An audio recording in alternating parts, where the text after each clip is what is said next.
कलियुगा माझी करावे कीर्तन, तेने नारायण देल भेटी। या कलियुगामध्ये कीर्तन करावं, त्या कीर्तनानं त्यांनी परमात्मा भेट देत असतो, हे विशेष असणारं साधन वर्णन करून सांगतात। तुम्ही ऐकतात ना सर्वजण? आता कीर्तन करावं असं सांगितल्यानंतर सगळ्या लोकांच्या डोक्यात विचार घोळायला लागला असेल, कीर्तन केल्यानं देव भेटतो, मग आपण काय कीर्तन करावं का? सगळेच काय कीर्तन करा असतात का? मग सगळ्याच लोकांना कीर्तन करता येत नाही, मग लोकांना देव भेटणारच नाही का? असा विचार करू नका। कीर्तन म्हणण्याचं तात्पर्य लक्षात घ्या। कीर्तन म्हणजे काय? कीर्तनाचे अनेक प्रकार आहेत महाराज। भगवंताचं त्यांनी गुणसंकीर्तन, भगवंताचे गुण सांगणं त्याला गुणसंकीर्तन म्हणतात। भगवंताच्या लीला सांगणं त्याला लीला संकीर्तन म्हणतात। भगवंताच्या क्रीडा सांगणं त्याला क्रीडा संकीर्तन म्हणतात। भगवंताविषयीचं ज्ञान सांगणं त्याला ज्ञान संकीर्तन म्हणतात। हे जरी संकीर्तन असले तरी सुद्धा त्याच्यापेक्षा अजून एक संकीर्तन आहे, त्याचं नाव आहे नाम संकीर्तन। नाम संकीर्तन कीर्तनाचे प्रकार आहेत। सगळ्याच लोकांना भगवंताचे गुणानुवाद करता येतील असं नाही, सगळ्याच लोकांना भगवंताच्या लीला सांगता येतील असं नाही, सगळ्याच लोकांना भगवंताच्या क्रीडा सांगता येतील असं नाही, सगळ्याच लोकांना त्यांनी भगवंताविषयीचं ज्ञान सांगता येईल असं नाही, पण सगळ्याच लोकांना करता येईल असं एक साधन आहे, त्याचं नाव आहे नाम संकीर्तन। सकलाशी येथे आहे अधिकार, कलियुगी उद्धार हरीच्या नामे। म्हणून नाम संकीर्तन साधन पै सोपे, जळतील पापे जन्मांतरीची। जन्मांतराची पाप जाळणारं साधन जर काय असेल तर नाम संकीर्तन आहे। म्हणून नाम संकीर्तन वैष्णवांची जोडी, म्हणून तर वैष्णवांनी नाम संकीर्तनाचा स्वीकार केला। म्हणून त्यांनी संत एकांती बैसले, निळोबारा सांगतात सगळे संत एकांतात बसले, सगळे सिद्धांत निवडले आणि ते सर्व सिद्धांत निवडून त्याच्यातून एक सार्वभौम साधन स्वीकारलं, त्याचं नाव आहे ते हे हरीचे नाम। भगवंताचं नाम हे सार्वभौम साधन आहे। या कलियुगामध्ये नाम संकीर्तन करावं, या नाम संकीर्तनानं त्यांनी प्रत्यक्ष परमात्मा भेट देत असतो। गोस्वामीजी वर्णन करून सांगतात, कलियुग केवल नाम आधारा,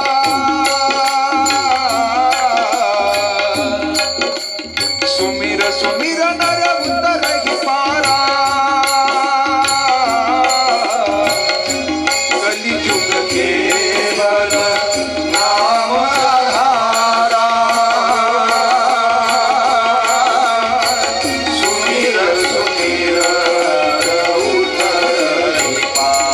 बोल बोल राम सिया राम, सिया राम कृष्ण राम, सिया राम, सिया राम कृष्ण राम,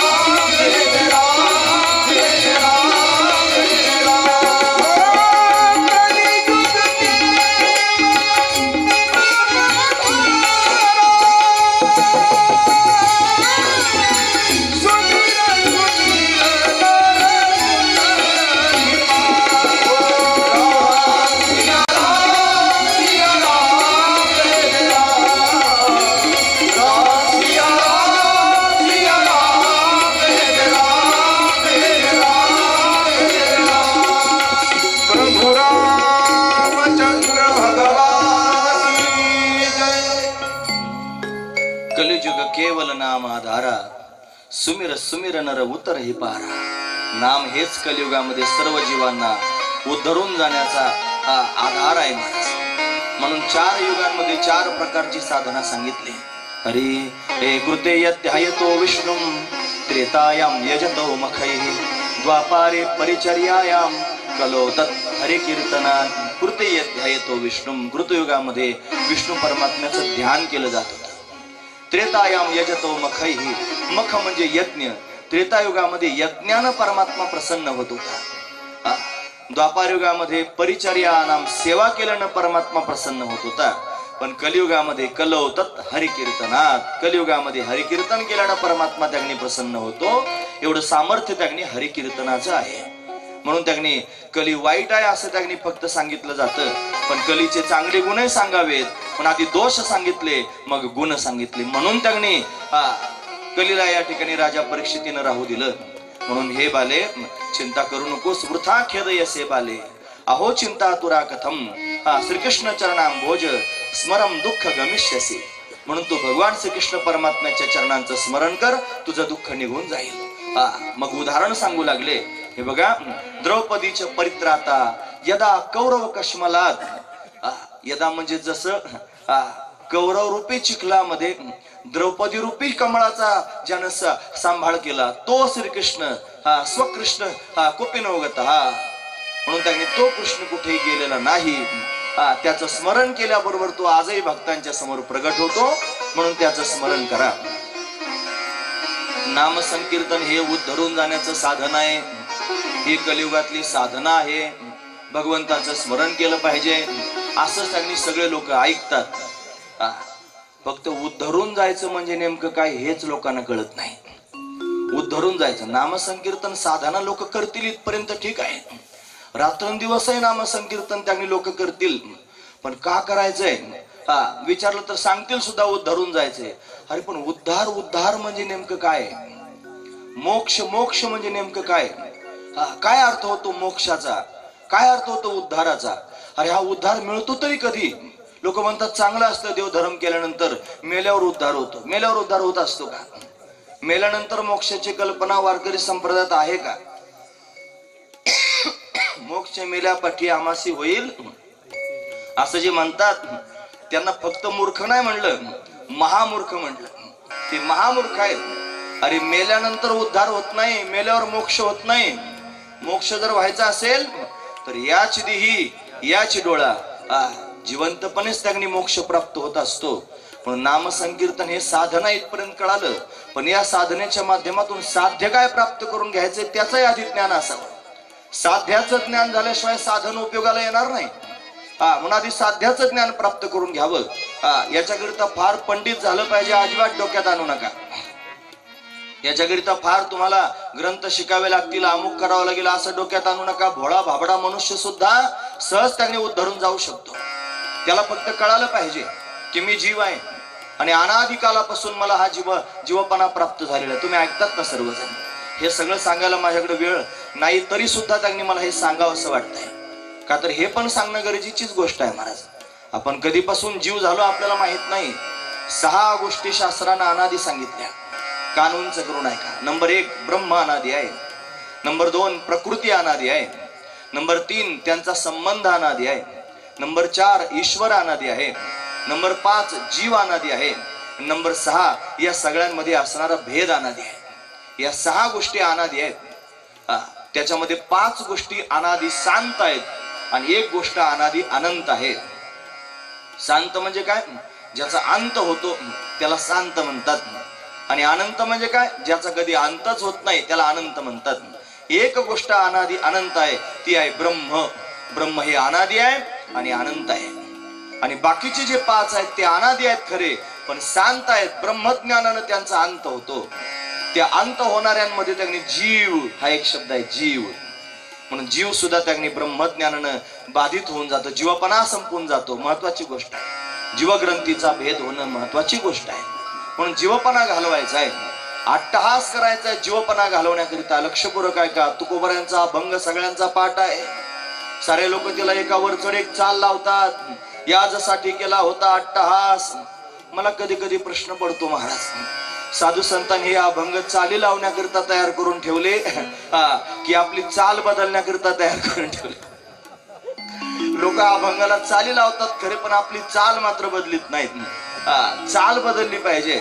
नुसत्या चाली लावण्यात काय तात्पर्य नाही महाराज. म्हणून ती समजून घेतलं पाहिजे. म्हणे याजसाठी केला होता अट्टहास. शेवटचा दिवस गोड व्हावा. शेवटचा दिवस म्हणजे अंत्यविधीचा दिवस नाही. शेवटचा दिवस म्हणजे दशक्रियेचा 13व्याचा दिवस नाही. शेवटचा दिवस म्हणजे त्यांनी वर्ष श्राद्धाचा दिवस नाही. मग शेवटचा दिवस कोणता? ज्या दिवशी जीवपणा संपून जातो तो शेवटचा दिवस. याजसाठी केला होता अट्टहास. शेवटचा दिवस गोड व्हावा. आता निश्चिंतीने पावलो विसावा. खुंटलिया धावा तृष्णेची. आता मी निश्चिंत होऊन विसाव्याला प्राप्त झालो. तुकोबराय म्हणतात खुंटलिया धावा तृष्णेची. अहो झालं कशानं ते सांगा. तुम्हाला निश्चिंतता प्राप्त झाली कशानं हे सांगा. मग म्हटले साधन सांगितलं. कवतुक वाटे झालिया वेचाचे. नाम मंगळाचे तेने गुणे. भगवंताचं नाम सार्वभौम साधन आहे.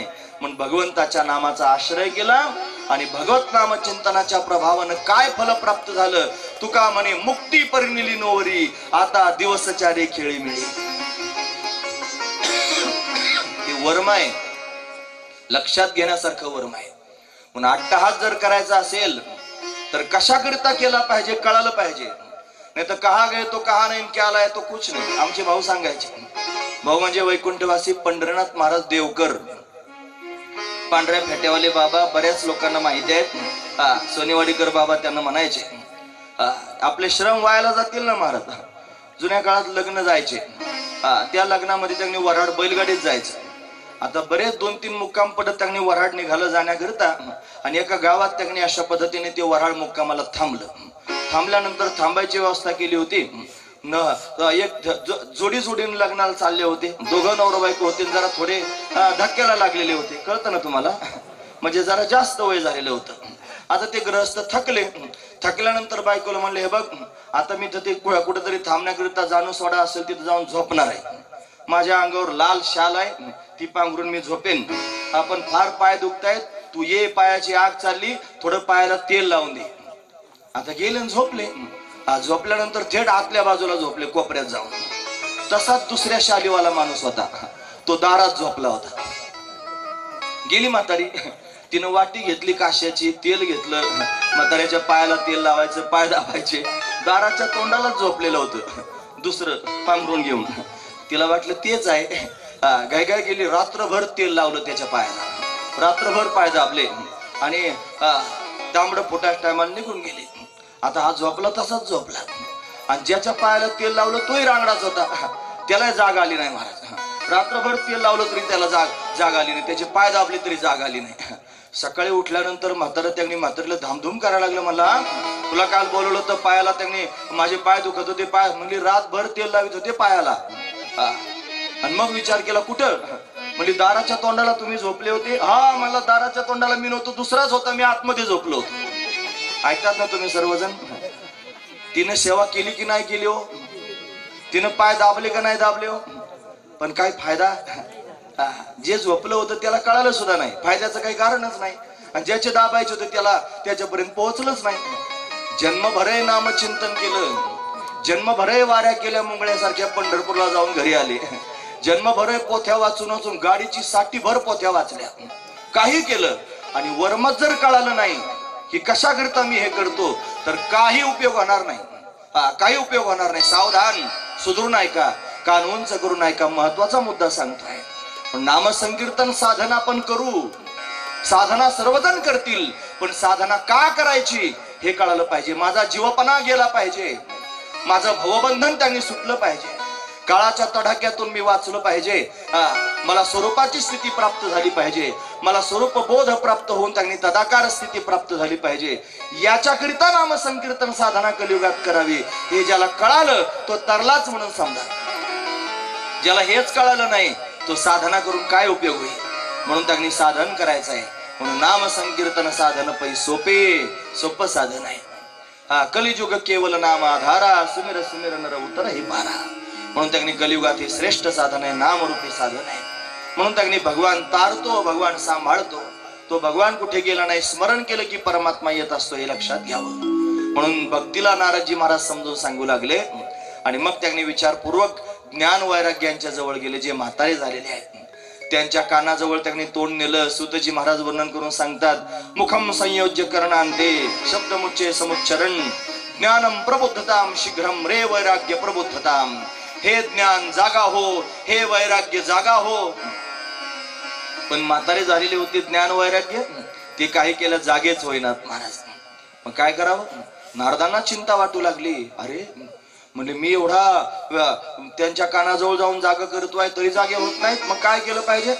मग वेद वेदांताचा घोष करायला सुरुवात केली. वेद वेदांत घोषस्य गीता पाठ आहे मुहुर्मुहु. मग गीतेचा पाठ करायला सुरुवात केली, वेद वेदांताचा घोष करायला सुरुवात केली, तरी पण ज्ञान वैराग्य जागे होत नाहीत. नारदांची चिंता अजून वाढली. आणि मग भगवंताचं स्मरण नारदांनी केलं, देवा तुम्हीच मला काहीतरी उपाय सुचवा. आणि मग आकाशवाणी झाली. आकाशवाणीने नारदांना वर्णन करून सांगितलं. आता लोक म्हणतात बरे आकाशवाण्या होतात, आम्हाला कशा ऐकू येत नाहीत.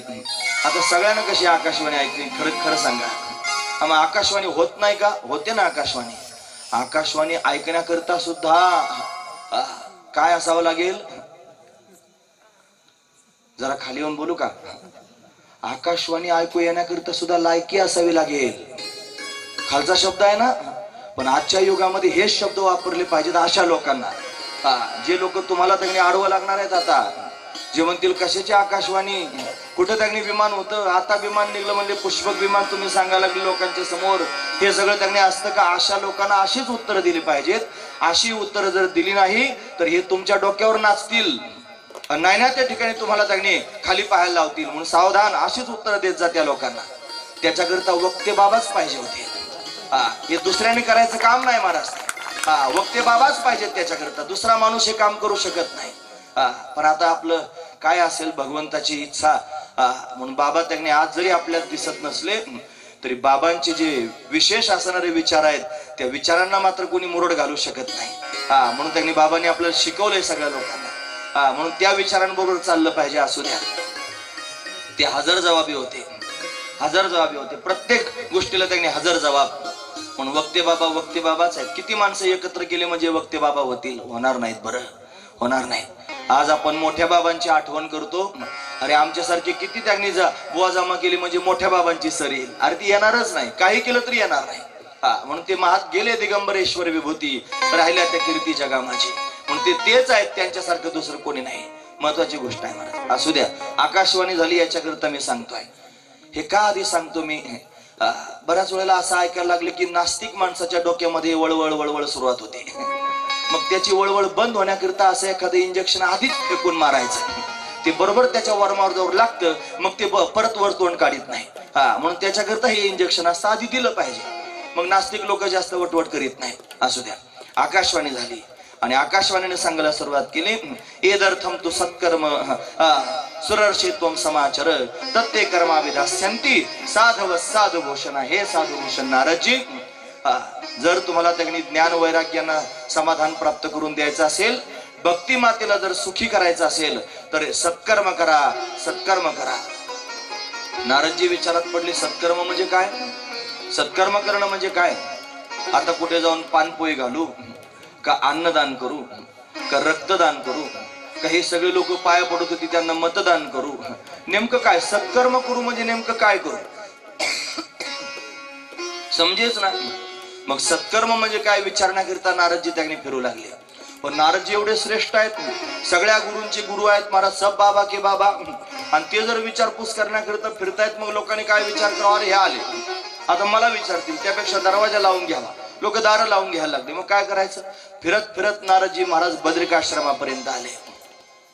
प्रश्न विचारला होता ना की नारदजींची आणि सनकादिक संतांची भेट कुठे झाली? तर नारदजी बद्रिकाश्रमात आले आणि त्यांना सनकादिक संत भेटले. सनक सनंदन सनातन सुजात चारही भावंडांची भेट नारदांना झाली. आणि मग त्यांनी प्रश्न विचारला, का सुकलात ते सांगा. तेव्हा एवढी संपूर्ण कथा नारदांनी सनकादिक संतांच्या समोर सांगितली की मी त्यांनी सगळ्या तीर्थक्षेत्रात फिरलो, समाधान मिळालं नाही. मग वृंदावनात गेलो, तिथं मला भक्ती माता दिसली. तिची मुलं त्यांनी जर्जर दुःखी झालेली आहेत, म्हातारे झालेली आहेत. त्यांचं दुःख मला पाहवलं जात नाही. त्यांना दुःख मुक्त करण्याचा मी विचार करतोय. आकाशवाणीने मला सांगितलंय सत्कर्म करा, पण सत्कर्म म्हणजे काय हे मला कळत नाही. आणि म्हणून त्यांनी मी चिंता दूर आहे. सनकादिकांच्या समोर हे सांगितलं. सनकादिक संत त्यांनी महाराज प्रसन्न आहेत. त्यांनी बोलायला सुरुवात केली, नारदजी महाराज चिंता करू नका. माम चिंताम कुरु देवर्षे हर्षम चित्त समावह उपाय सुख साध्योत्र वर्तते पूर्व येवही. आधीच त्यांना सुखी करण्याचा उपाय तयार झालेला आहे. लवकरात लवकर सांगा, काय केलं म्हणजे ते सुखी होतील ते सांगा. सत्कर्म म्हणजे काय मला सांगा. मग त्यांनी सत्कर्म सांगायला सुरुवात. सत्कर्म सुचगो नूनम ज्ञान यज्ञ स्मृतो बुधैहि श्रीमद भागवता लाप सतुगीत शुकादेवी. सत्कर्म करणं म्हणजे काय? श्रीमद भागवत कथा करा. त्याच्यासारखं सत्कर्म दुसरं जगात कोणतंच नाही. त्या भागवत कथेमध्ये ज्ञान आहे, वैराग्य आहे, भक्ती आहे, मोक्षाचं साधन प्रत्यक्ष आहे. तुम्हाला वेगळं समाधान प्राप्त करून देण्याची गरज पडणार नाही. त्यांना ते सांगितलं की ते समाधानी होते. पण श्रीमद भागवत कथा करा. नारदजी महाराजांच्या मनात संशय आला. संशय, आता संशयापेक्षा मोठं पाप जगात कोणतंच नाही महाराज. संशय येऊ नये. आणि आणखी महत्वाचा मुद्दा सांगतो, निदान साधूच्या शब्दावर तरी संशय घेऊ नये. घरी बायका पोरांवर घेतला तर चालेल एक वेळेला, पण साधूच्या शब्दावर संशय कधी घ्यायचा नाही महाराज. कारण साधू जीवाचं कधी अनहित करू शकत नाही. संशय आला नारदांना. ते म्हणले, का हो महाराज, वेद वेदांत घोषस्य गीता पाठे प्रबोधितम भक्ती ज्ञान विरागानाम नोदतिष्ठात्मकम यदा. मी भक्ती ज्ञान वैराग्याच्या समोर त्यांनी गीता पाठ व वर्णन करून सांगितला, वेदाचं त्यांनी पठन केलं तरी पण त्यांना जाग आली नाही आणि ते त्यांनी पूर्वस्थितीत आले नाही. तुमच्या भागवतानं काय होईल? संशय घेतला, भागवतावर संशय घेतला. भीष्माचार्यांनी प्रतिज्ञा केली होती की उद्या सूर्यास्तापर्यंत निष्पांडवी पृथ्वी करीन. दुर्योधनाला अक्कल कमी होती, गरजच नव्हती काय विचारायची. ती गेली भीष्माचार्याच्या समोर विचारायला. त्या भीष्माचार्यांना म्हणला, तुम्ही प्रतिज्ञा केली म्हणले उद्या सूर्यास्तापर्यंत निष्पांडवी पृथ्वी करीन, म्हणजे 5 पांडव मारून टाकीन. पण जर तुम्ही 5 पांडव मारले नाही तर मग काहीतरी उत्तर द्यावं लागेल ना. म्हणून उत्तर दिलं, जर मला पांडव मारता आले नाहीत तर माझं धनुष्य ठेवून देईन. जर दुर्योधन हे म्हणण्याकरिता गेला नसता तर म्हाताऱ्यानं 5 पांडव मारले असते. पण संशय घेतला साधूच्या शब्दावर, म्हणून त्यांनी महाराज मरावं लागलं दुर्योधनासारख्यांना. म्हणून साधूच्या शब्दावर कधी संशय घ्यायचा नाही, निशंक राहायचं साधूवर. काही शंका घ्यायचं काम नाही. म्हणून त्यांनी संशय घेतला नारदांनी. तरी पण सनकादिक हे संत आहेत, संतांचं हृदय फार मोठं असतं महाराज. ते म्हटले, नारदजी महाराज भागवताला सामान्य समजू नका. भागवत म्हणजे काय? वेद उपनिषदा सारा जाता भागवती कथा अत्युत्तमा तमो भाती पृथक भूता फलाकृती. भागवत सामान्य नाही, हे वेद उपनिषदांचं सार आहे. सार फार महत्वाचा असतो. झाडामध्ये जो रस असतो ना, तो फांद्यांमधून खाता येत नाही. तो त्यांनी महाराज त्याच्या धपल्यांमधून खाता येत नाही, त्याच्या फुलांमधून मिळत नाही. तो झाडामध्ये असणारा रस त्याच्या फळातून प्राप्त होतो. हे भागवत म्हणजे वेद रूपी वृक्षाचं फळ आहे. म्हणून त्यांनी निगमकल्पतरोर गलितम फलम आपण पुढे वर्णन पाहणार आहोत. पण हे भागवत म्हणजे वेद रूपी कल्पवृक्षाला आलेलं फळ आहे. आणि झाडामधला रस जर प्राप्त करून घ्यायचा असेल तर फळातून मिळतो. म्हणून भागवत हे वेद उपनिषदांचं सार आहे. हे भागवत म्हणजे वेद उपनिषदांचं आलेलं फळ आहे. म्हणून त्याच्यातून सर्वस्व त्यांनी प्राप्त होत असतं. भागवताला सामान्य समजू नका. इदम भागवतम नाम पुराणम ब्रह्म संहितम भक्ती ज्ञान विरागानाम स्थापनाय प्रकाशितम. म्हणून भागवत त्यांनी भागवत कथा करा आणि भक्ती ज्ञान वैराग्यांना आमंत्रण द्या, त्यांना खऱ्या अर्थानं समाधान प्राप्त होईल. नारदांना गोष्ट कळाली. नारदजी सनकादिकांना म्हणू लागले, महाराज सांगा कुठे आपण त्यांनी भागवत कथा करायची. मग त्यांनी नारदांनी सांगायला सुरुवात केली. सनकादिकांनी सांगायला सुरुवात केली, असं आहे आपण सर्वजण बद्रिकाश्रमात आहोत. सनकादिक संतांनी नारदजी महाराज बद्रिकाश्रम आहेत. भक्ती ज्ञान आणि वैराग्य तुम्ही ऐकतात ना सर्वजण. कुठे आहेत भक्ती ज्ञान वैराग्य? वृंदावनात आहेत. ऐकणारी सगळी माणसं असली की सांगणाऱ्याला फार आनंद होतो. वृंदावनात आहेत. वृंदावन आणि बद्रिकाश्रम फार दोन टोक आहेत महाराज. म्हणून दोघांचा मध्य साधला पाहिजे. मध्यावर येऊन त्यांनी कथा सांगितली पाहिजे. कुठे यावं? मग म्हटले हरिद्वार क्षेत्रामध्ये यावं. त्याला मायापुरी म्हणतात. मायापुरी. तिथं गंगेच्या काठावर सप्तश्रोत गंगा वाहते. 7 स्रोत आहेत गंगेचे. त्या सप्तश्रोत गंगेच्या काठावर आनंद नामक घाटावर विशाल वटवृक्षाच्या खाली बसून त्यांनी आपण कथा करूया. भक्ती ज्ञान वैराग्यांना तुम्ही आमंत्रण द्या. मग सनकादिक संत खाली आले. तुम्ही ऐकतात ना सर्वजण. त्यात सुद्धा भाव आहे. काय भाव आहे माहिती आहे? अरे जगाचा जर उद्धार करायचा असेल तर संतांना खाली यावं लागेल. संत खाली आले. ब्रह्ममूर्ती संत जगी अवतरले. अवतरणे म्हणजे खाली येणं. तुम्ही संत माय बाप कृपावंत काय मी पतित कीर्तिवानू अवतार तुम्हा धरा या कारण. अवतरण म्हणजे खाली येणं. तृ नावाच्या धातूपासून अवतार शब्द तयार झाला. तृ तरती, तरणे म्हणजे वर जाणे. त्याला अवहा उपसर्ग लागला. खाली येणे असा अर्थ होतो. संत खाली आले. सनकादिक संत खाली आले. जसं संतांनी त्यांनी जीवाचा उद्धार करण्याकरिता खाली यावं, तसं जीवांनी सुद्धा स्वतःचा उद्धार करण्याकरिता थोडं वर जावं. तळागाळातल्या विचारांच्या जीवाचा उद्धार होत नाही. जीवाच्या डोळ्याला जर ढापण लावलं असलं, एका बाजूने बायकोन दुसऱ्या बाजूने मुलगा, तर बायकोन मुलाशिवाय दुसरं काही दिसतच नाही. असे ढापणावाले फार आहेत महाराज जगामध्ये, ज्यांना फक्त बायका पोरं दिसतात. स्वतःच्या उद्धाराची काही चिंता नाही.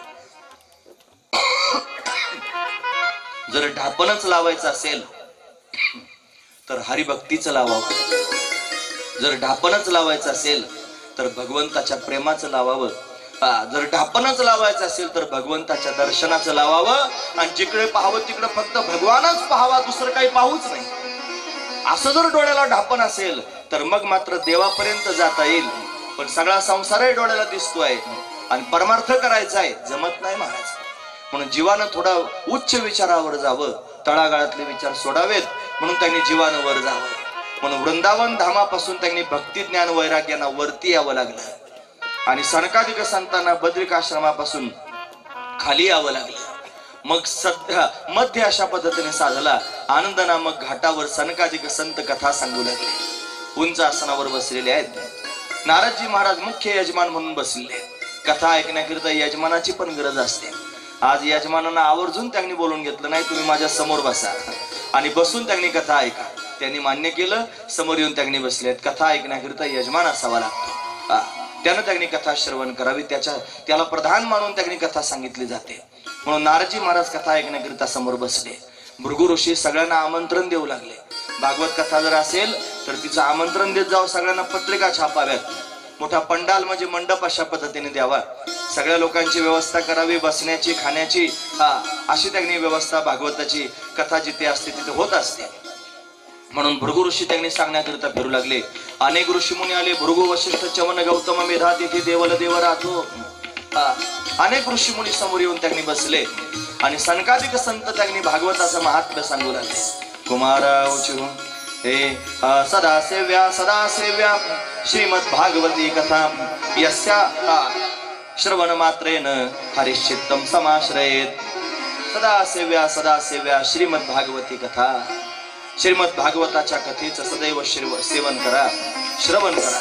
काय होईल? या भागवताच्या कथेच्या श्रवणानं त्यांनी हरिश्चित्तम समाश्रयेत.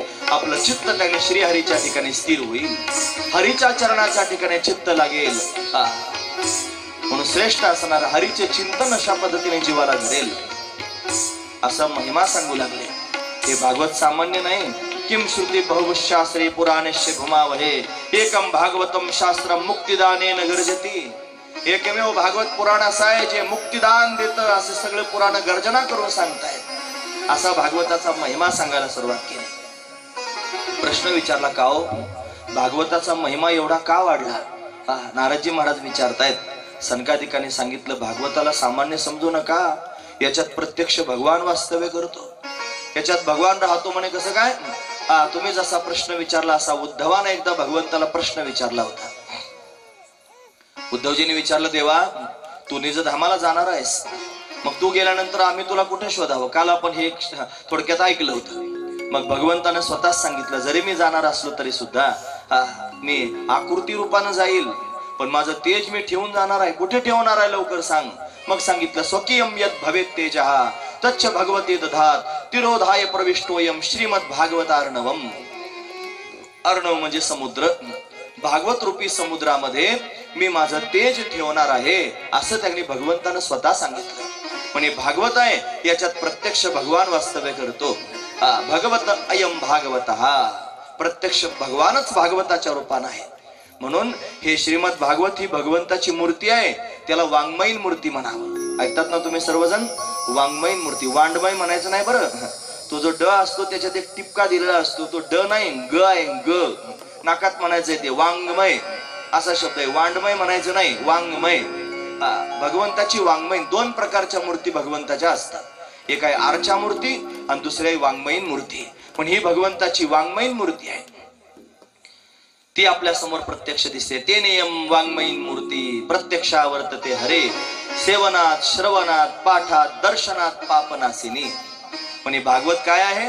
भागवताचा महिमा सांगतायत. हे भागवत असं आहे, सेवनात त्याचं जर सेवन म्हणजे सेवा केली तर पाप घालवतं. भागवताची सेवा करायची. आता भागवताची सेवा करायची म्हणजे नेमकं काय करायचं? म्हणजे म्हणे सेवा करायची म्हणजे भागवत ग्रंथ आणायचा आणि तो त्यांनी 2-3 बऱ्याच दिवसातून दाबायचा म्हणजे सेवा त्यांनी होते. अशी सेवा असते का? नाही ना महाराज. सेवा करणं म्हणजे काय? भागवताची सेवा जर करायची असेल तर कान उंच करून ऐका. ज्या ठिकाणी भागवत कथा चालू आहे त्या ठिकाणी आवर्जून जायचं सगळ्या लोकांच्या आधी. मग भागवतात जर मंडप असेल, त्या मंडपात कागद अंथरलेला असेल तर त्या कागदावर झाडून काढायचं. कागद अंथरायचे, झाडून काढायचे. भागवताची सेवा. भागवताला ऐकण्याकरिता येणारे जे लोक आहेत ना, त्यांना जर तहान लागली तर त्यांना पाणी देण्याचं काम करायचं, भागवताची सेवा. जर त्यांना भूक लागली असेल तर जेवण त्यांना द्यायचं, ही भागवताची सेवा. म्हणे वा रे वा महाराज, आम्हाला ऐकायला यायला टाइम नाही, झाडून घ्यायला सांगतो, असं कसं काय तरी जमेल? म्हणे आम्हाला सेवा करायला वेळ नाही. म्हणे मग सेवा करायला जर वेळ नसेल, सेवनात जमत नाही, मग काय करा? श्रवणात. नाही सेवा करता आली, निदान श्रवण करा, ऐकण्याकरिता तरी जा. अहो म्हणे ऐकायला जाऊ, पण अशा गाऱ्या वाऱ्यात, इतक्या थंडीत. बरं तो बाबा त्यांनी 9:30 वाजून जातात, 9चा टाइम असला तरी, आणि तुम्ही त्यांनी ऐकायला जा म्हणता, कसं काय जमेल? म्हणे मग श्रवण करायचं जर जमत नसलं तर घरात बसून पाठ वाचा. हो म्हणे पण ते संस्कृत आहे ना, ते काय आम्हाला वाचता येतं का? घरात पाठ वाचता यायचं नाही. मग त्याच्यापेक्षा सोपं सांगितलं, जर पाठ वाचता येत नसला तर दर्शनात पापनाशिनी.